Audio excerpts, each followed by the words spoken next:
Okay, let's go.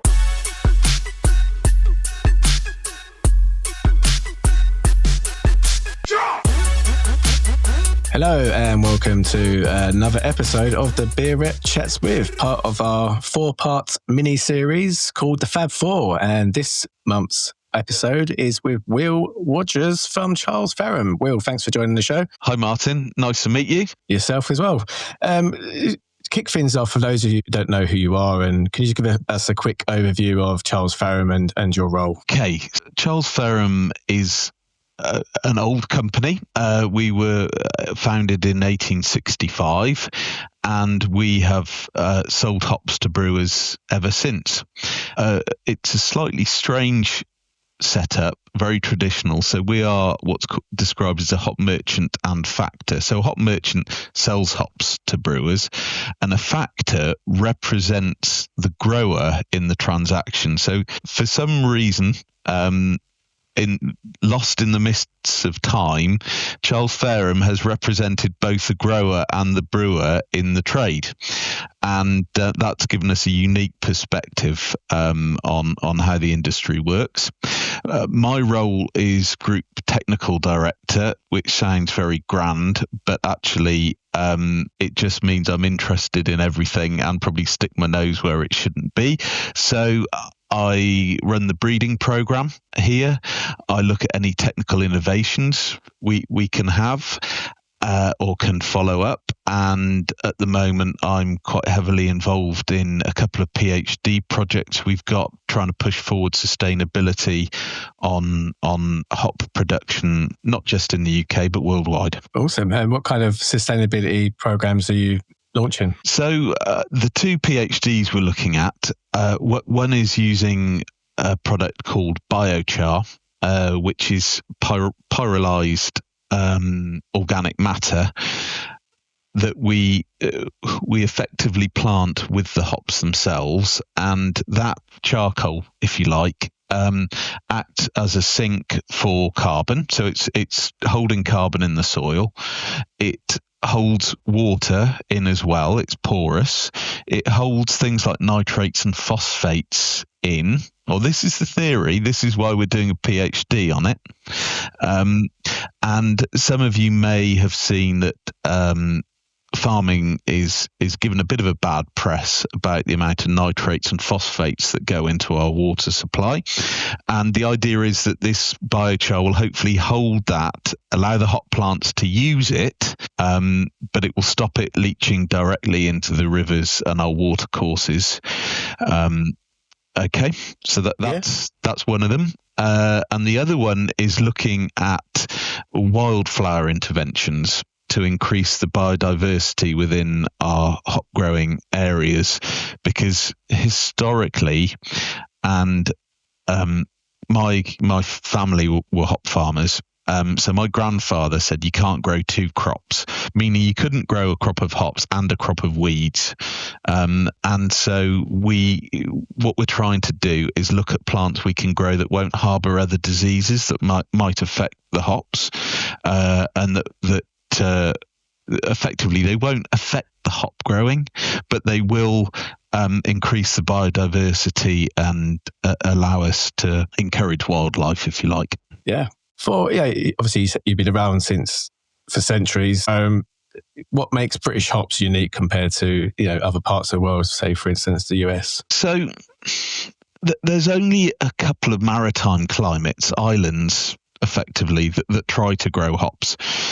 So the UK is historically the biggest, although New Zealand have now overtaken us, and Japan grow some hops as well, but on a very small scale.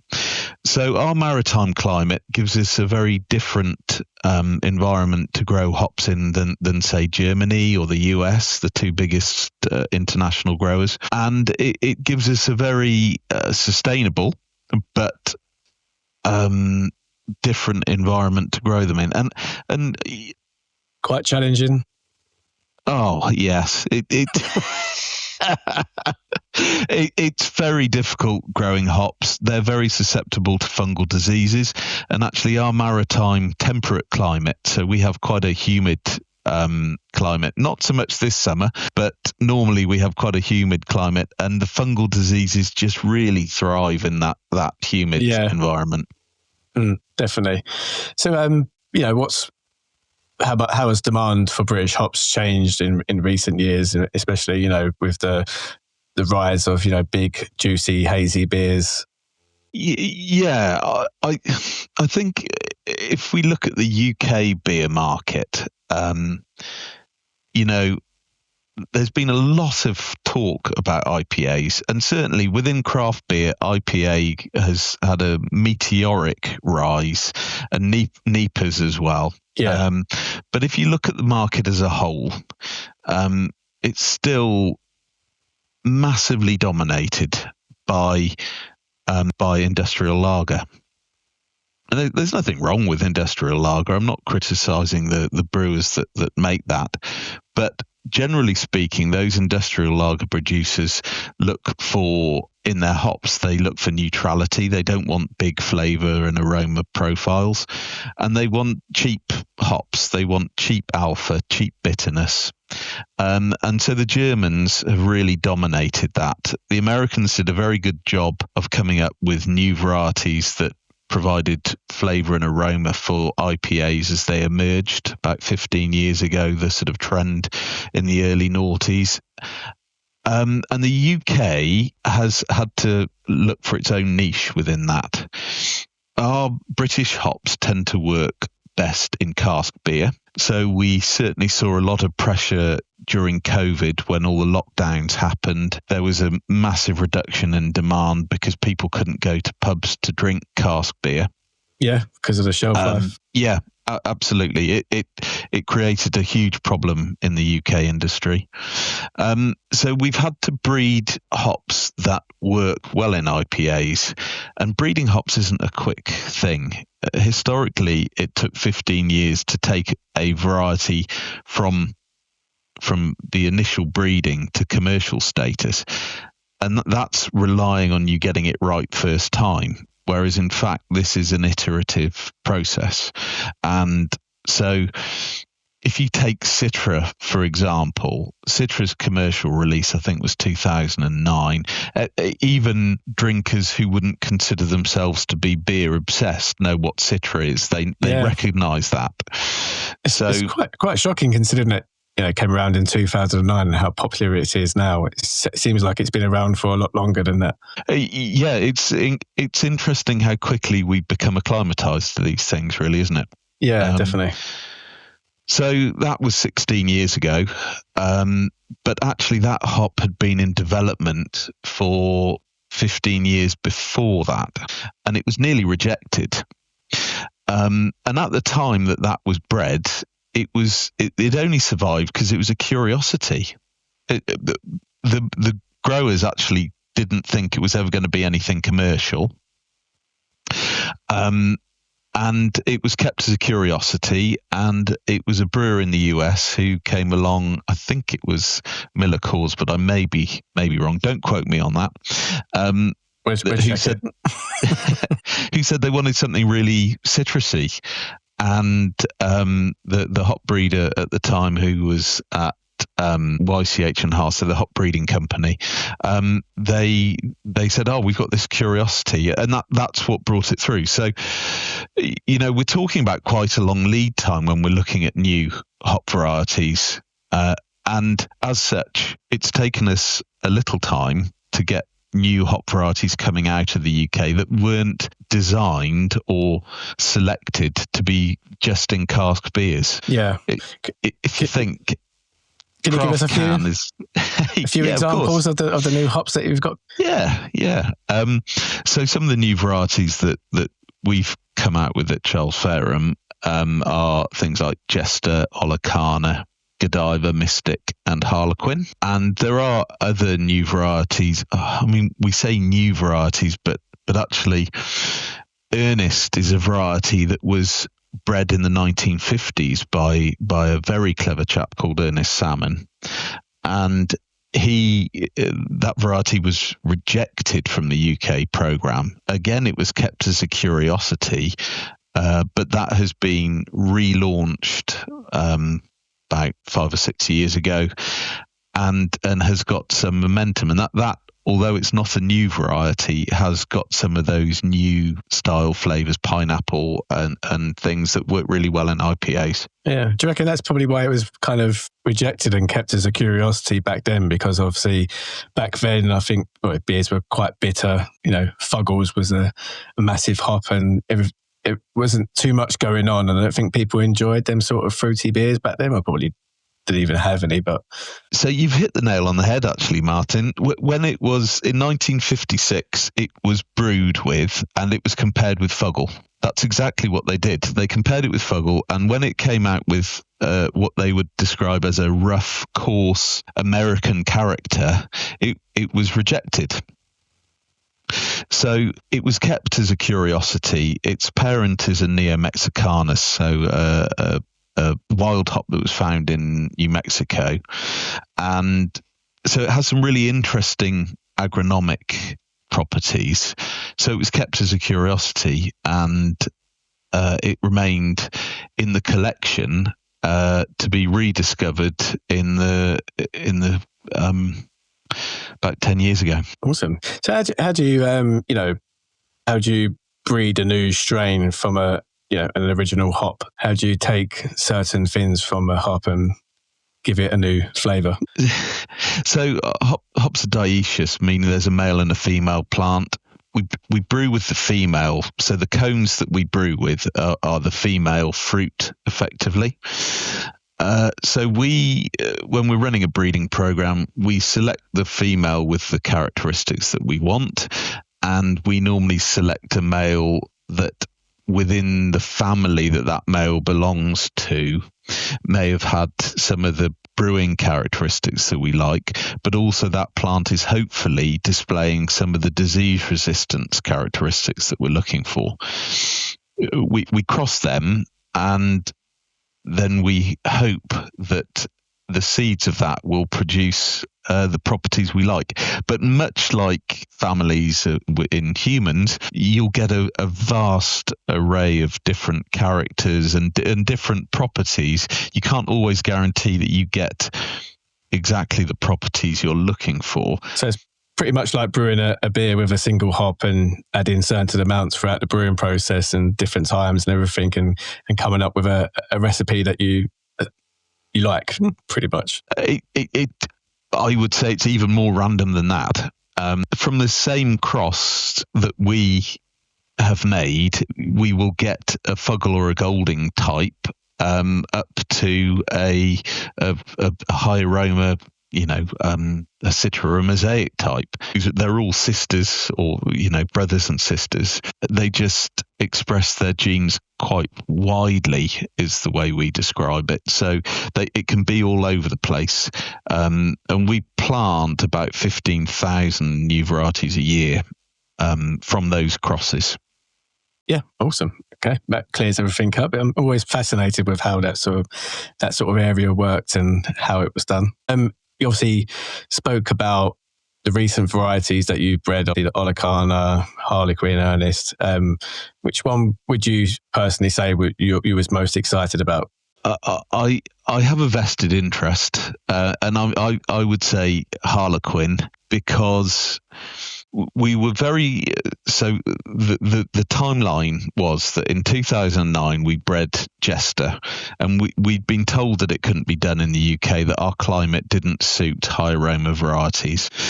That variety took us all by surprise, and we were somewhat encouraged by it. From that variety, we bred a variety called Godiva. So that it's a direct mother-daughter relationship. And from Godiva, we bred Harlequin. And Harlequin is the first time I really felt that we could have something with a similar intensity to some of the big New World hops, like the Australians and New Zealanders and the Americans can produce. It gave me a lot of confidence that we might not be there yet, but we can get there. Yeah, that's great. It's really encouraging to, obviously with the big boom of the hazy pales, Nipas, etc., that we can start to produce these type of hops that are giving off them aromas that are being bought from, like you said, America, Australia, and grow them here in the UK, which is obviously what we want as UK brewers.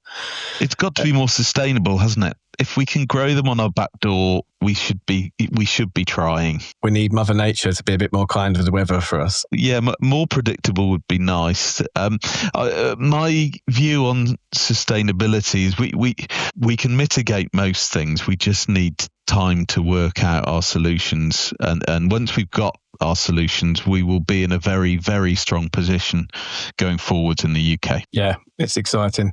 For those less familiar with the science behind whole hops, pellets, and cryo formats, can you give us a little breakdown of the difference between each one? Yeah, of course. So whole hops is the raw hop format.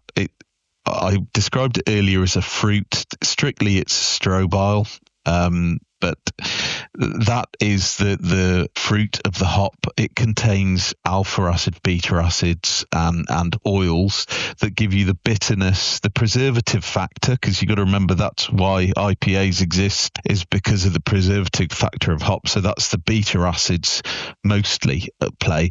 And then the oils, which give us the aromas and flavors that we now know and love. So from the raw hops, the UK still use a lot of whole hops, certainly in the craft sector.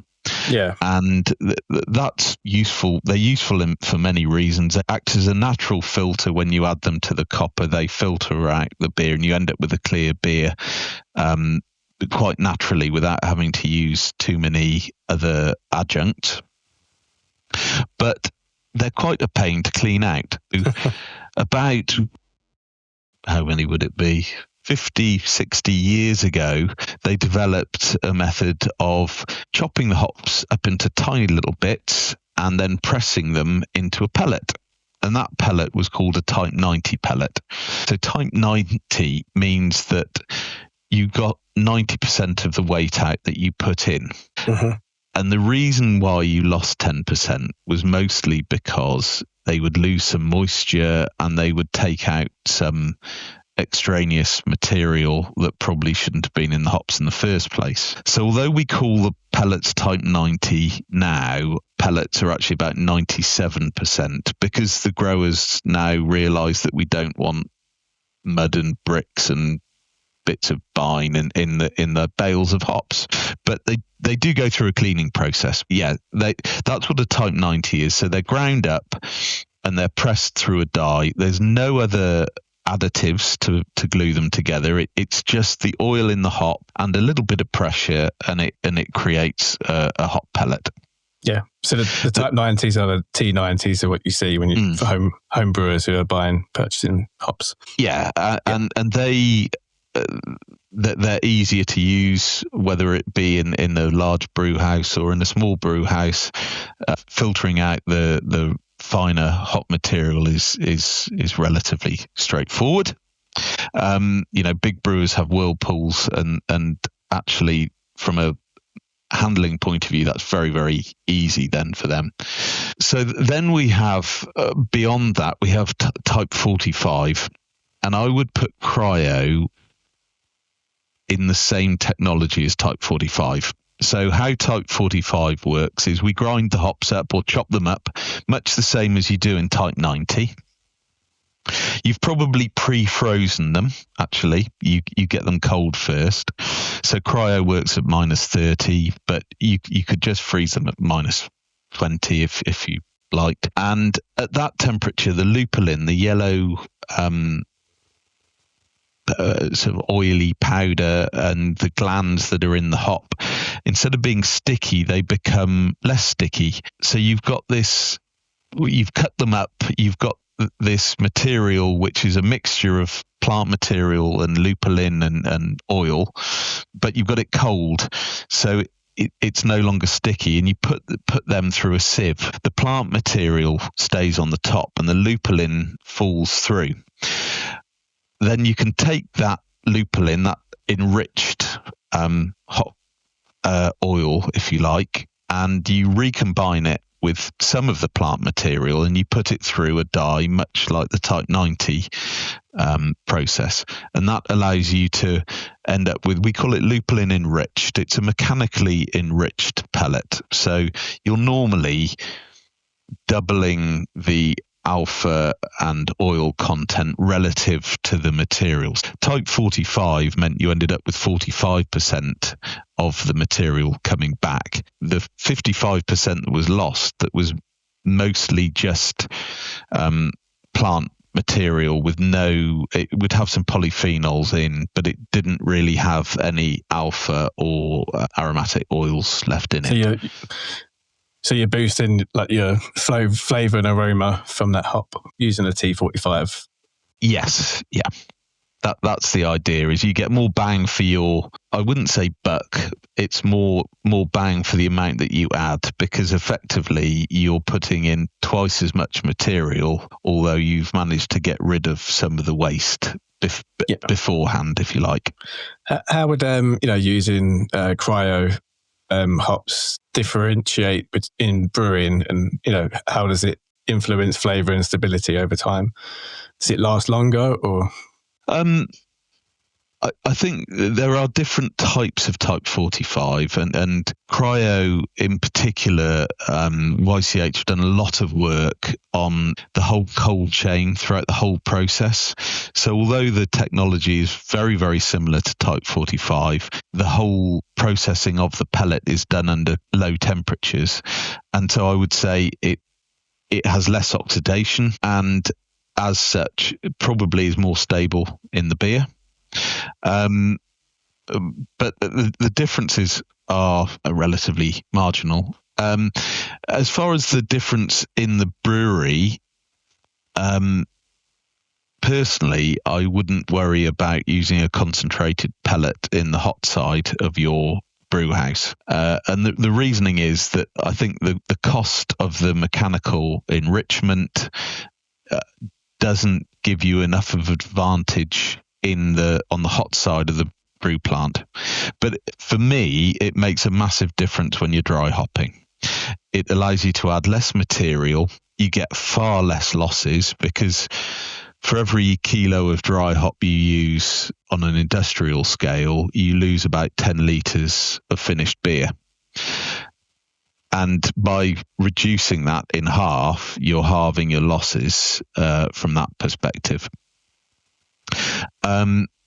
It also means you're adding less polyphenols and other tannins and things late on. So you tend to find that by using a concentrated pellet for dry hopping, you'll get cleaner, truer to type flavours.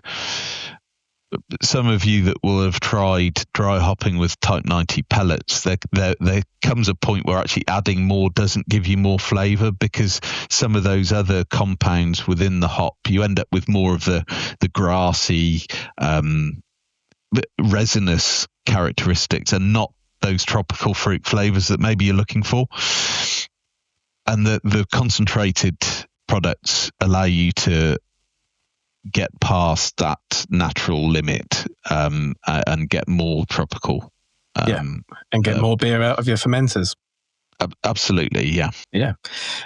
Looking into the future, any exciting innovations in hop processing that you're excited about, and how breweries might approach their recipes? Yeah, there's a you might call it a gold rush at the moment towards hop products. So oils, and there's there's too many to discuss in a short podcast, but that there are some really interesting products out there that will allow brewers to get more consistent results and even less losses in the brew house.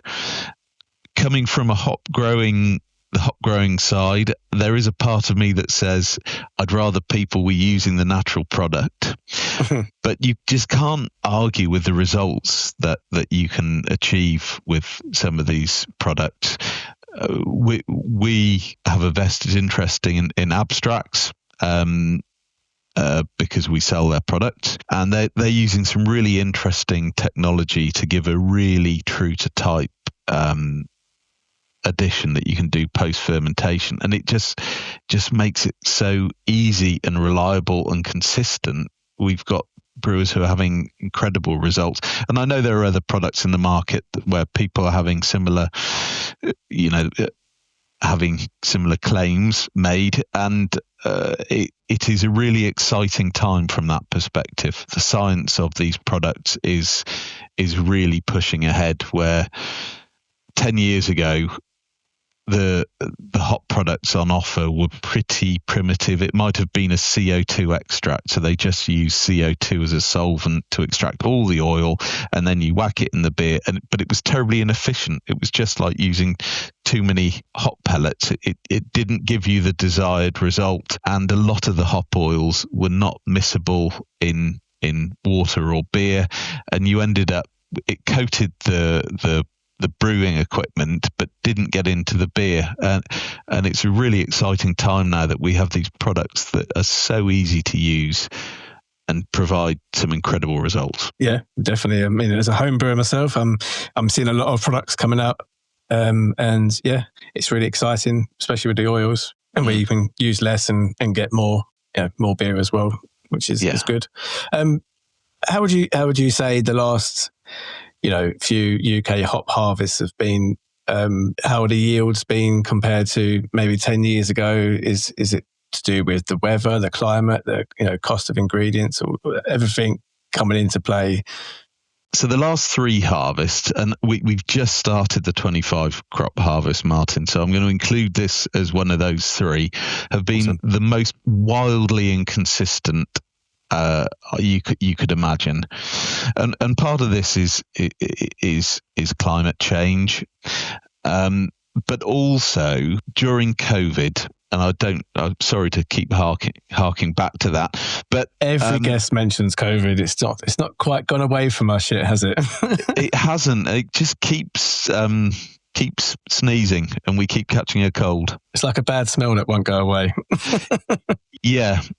So we asked growers to reduce. We understood that actually cask beer was going to be affected by COVID fairly early on, and I wrote to all the growers in the UK and asked them, where possible, if they could reduce the amount that they were going to produce, because the last thing we wanted was for them to spend money on growing the hops. They're quite expensive to produce, and then find that there was no market for them, because that would be so they took a financial hit on that. They reduced their volumes.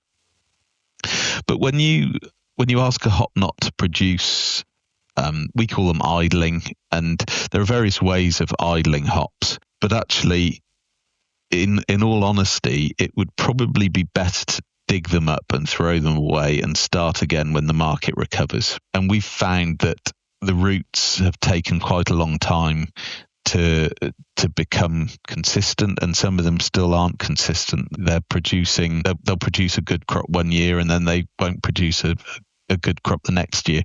And I think some of that is actually repercussions of the fact that we didn't grow them properly in that year or two. Yeah, they don't like it. They can get systemic diseases which then affect them. If you're not growing them continuously year after year and you have a gap. Yeah. So the yield in the UK has been all over the place. This year is going to be no exception. We've had a drought and unseasonably warm weather. It's not. I feel that in the fullness of time, we'll be able to answer those questions, and we'll be able to stop it happening in the future. But you only need to look at the climate statistics to see that some of the hottest years on record have been in the last 5 years. You can't argue with that. And much as I enjoy the sunshine, the hops really don't enjoy too much heat, and they certainly need some rain. So we need to look at those. We need to look at irrigation of some sort, and the PhD studies that we're doing will help hopefully mitigate some of those issues going forward. long term, the average yields should be achievable going forwards. I don't see there being an issue with that. And in fact, with the new varieties of hop that are coming through, potentially we can see higher yields. It's hops produce very different yields, but by genetically. That's why Hercules is so popular with German growers, because it produces twice the yield that most other hops do, and it has a good market. So I think we can get back to our historic averages yield wise, but these unpredictable years have made it quite a challenge. Yeah, definitely. I mean, would you say that's the biggest challenge for British hop growers at the moment, or is there, other factors that come into play? I think the biggest challenge for British hop growers at the moment is the market, because hops are expensive to grow, as I mentioned. So by the time you get to harvest, they've put out. There aren't many crops where you would have put more money out to invest to get them to that stage. And if the market isn't there for their hops, they won't continue to grow them. We've already seen that. We've gone from just over 50 growers to we're about 40 at the moment in the UK, which is very, very sad, and we're losing critical mass. So for me, it's about the market, really, Martin. So do you think that's because, not enough independent breweries are able to get their beers into pubs across the country? I think a lot of it's been changing consumer tastes. Yeah. So the trend towards IPAs has meant that breweries have moved from British hops to US or New World varieties. And the big sellers, the big best bitters and pale ales that were massively popular 20 years ago have become less popular. Although I think I would argue that there is a bit of a resurgence coming. In mild, definitely in milds, I would say. Yep. Yeah, and session beers. There's definitely a trend towards lower strength, and the IPAs tended to push. We had a sudden rise in the average strength of IPAs, and we're now seeing rise in no and low, but also a resurgence in milds and some of the traditional beer styles where actually you can sit and drink 3 or 4 of them and feel perfectly fine afterwards, and probably a little bit healthier for you as well. Possibly, yes. In small amounts. Obviously, it seems to be like cask has been getting a bit of a boost of late. A lot of young people seem to be drinking a lot more cask beer these days. Maybe that's to do with, the price of a cask beer is probably a lot cheaper than a keg beer that's got, who knows. Definitely be good to push, hops like Harlequin, which have them, them New World characteristics in them, but as a British hop. So that'd be good to see for there's a lot of breweries using Harlequin. Actually, I was speaking to Mike from Cold Beer. He said he uses a lot of British hops in his beers, which is good. And they're quite a relatively new brewery as well. So we've had a really positive response from brewers. There's a lot of interest in what we're doing with new British hops. And I think it stands to reason that actually if we can produce something with those sorts of flavours in the UK, that most brewers and the drinking public will want to at least include some of them in their portfolio. Yeah. Have you got a new hop variety that you're trying to breed at the moment? So we've got a daughter of Harlequin, which doesn't have a name yet, CF321, which is... the marketing team get very frustrated with me when I describe it as tropical, but it is tropical to me. It's sort of got that umbongo-y kind of pineapple, passion fruit, and a little bit of coconut, but not enough to sort of really make it unpalatable. And it's definitely got some orange citrus in it as well, and it's quite assertive. So it really punches out, even more so probably than Harlequin does. And that one is being propagated up. And then we have another one which is CF310. Again, hasn't been named, but that has quite a piney passion fruit, more West Coast style, but that one looks really interesting as well. We've got lots and lots in the system, but those two are the ones that are probably going to be named within the next year or so. Any names in the back of your head for him yet, or not?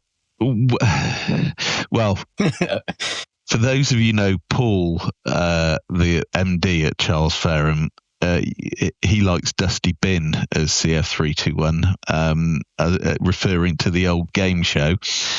I think we probably it would be a very kind niche of give tropical joke. Vibes. Yeah, no, it would be it doesn't give off joke. much tropical vibes there. Dusty Bin or what? We do have a breeding program in the US, and we're just about to launch a new variety which will be called Karma. Karma, cool. From there, so that'll be interesting. So that's coming from this harvest, the 2025 harvest, and that will be when will we be able to see that? November, December time. Great. So it'll be distributed to certain breweries to use and experiment with prior to it going to like home brewers and things like that. Yes. Yeah, absolutely. Sounds great. Be looking out for that. So that's called Karma. Karma, yeah. Yeah. Keep your eyes out for that, drinkers. So yeah, if you could recommend a British hop to listeners who love classic beer styles, plus one for people that like modern hop forward beers, what would they be? So one of my all-time favorite hops is Challenger. It ticks so many boxes. It's got a lovely aroma and flavor, a little bit piney, but floral as well, and can work well as a single hop. So I really like Challenger. I also have childhood memories of the smell of Challenger when it gets into the hop kiln, and it takes me straight back to childhood. So for classic beers like a pale ale or a bitter or best bitter, even a mild, Challenger is fantastic. And for something new and strong, it would have to be Harlequin. Although I'm going to be controversial. I'm going to be controversial and say Mystic, because Mystic has something different about it. And you were expecting me to say Harlequin, so I'm going to say Mystic. Yeah. So what's different about Mystic? What makes it different? That characteristic you mentioned. It has a certain je ne sais quoi. It's a little bit blackcurranty, but with passion fruit as well, and has a lovely sort of harmonious fruity characteristic to it. It's really difficult to grow, which is why not many people have had a chance to brew with it yet, but we think we have solved that. We've been working hard behind the scenes trying to get that hop to be more commercially acceptable from a harvesting point of view, and I'm really optimistic that going forward we'll be able to offer brewers far more of that variety than we've been able to offer them up until now, and it would have been more popular had we been able to supply it to everybody. Yeah, so this year's crop should see a good rise for Mystic hops coming out on the market.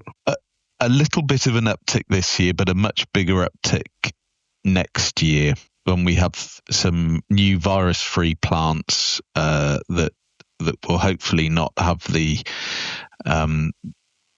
older plants issues. Awesome. Sounds great. I'm going to finish up with hitting you with a couple of quick fire questions. This is not on the sheet I gave you earlier, I see.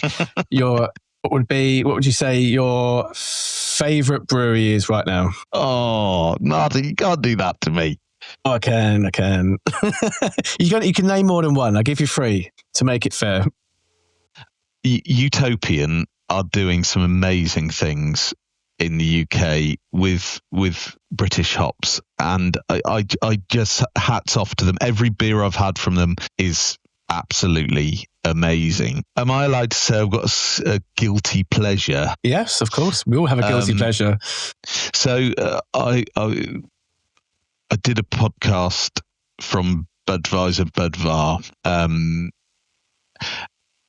And I must confess, when I was in the cellar with Adam, the head brewer, and he was so enthusiastic showing me what they do and the craft involved, even though they're by anybody's standards quite a big brewery, I did have one of those moments where actually I was a little bit starstruck, and that was lovely. And yeah, I do enjoy, on a hot day, it is nice to have a really well crafted lager. And where am I going to go from there? Last one. There have been some really amazing beers produced with British hops of late, and I've been really surprised by just how drinkable they are. Buxton did it with their Girl from Mars, but there's also been Vocation made a beer called Make Hay, and it's stunning. I would challenge anybody to, if you blindfolded somebody and gave them some of that, they would not know it was British hops. And for me, that is a real vindication of what we're doing. Yeah, definitely. If you can, people that can brew using British hops and make it taste exactly like a beer that had New World hops in it, that's kind of, you've succeeded in what you've set out to do. Pretty much. It's one of our boxes ticked. I've got a few others, but I'll go with that one. Definitely, yeah. Okay, last question. Favourite beer style? And we're not going to go, because it's summertime, we won't go with summertime. We're going to go with an all-round beer style that you could drink in any 4 seasons in the UK. I love a really hoppy NEPA. I'm sorry. I just love a pillowy, soft NEPA. And no bitterness. It's just easy drinking, isn't it? Yeah. Dangerous as well. It is dangerous, and I just love to taste those hops. I'll sit there and cogitate over the flavours and aromas. I drive my wife absolutely mad because she just wants to enjoy it, and I'm there wanting to assess it. Hops. Yeah. What hops have they used? Yeah. Any examples of great NEPAs that you've had? Well, the Make Hay, I would give a big tick to. Again, my brain fails. I've probably had too many beers and those brain cells have all gone. Anyways, no problem. Anything you want to mention before we go? Anything that exciting happening that we've not come across yet? No, I think we've covered it, but thank you ever so much, Martin. No worries. It's been an absolute pleasure to have you on, and thank you for being a part of this little 4-part mini-series. No, thank you. And if anybody does have any questions, then please feel free to email me at willrogers@charlesfaram.co.uk, and I will do my very, very best to answer any questions about hops you may have. So thanks for coming on the show, Will, and our next episode will be in a month's time. Will be either malt, water, or yeast. What one could it be? Join us next month. Cheers. Bye-bye. Go.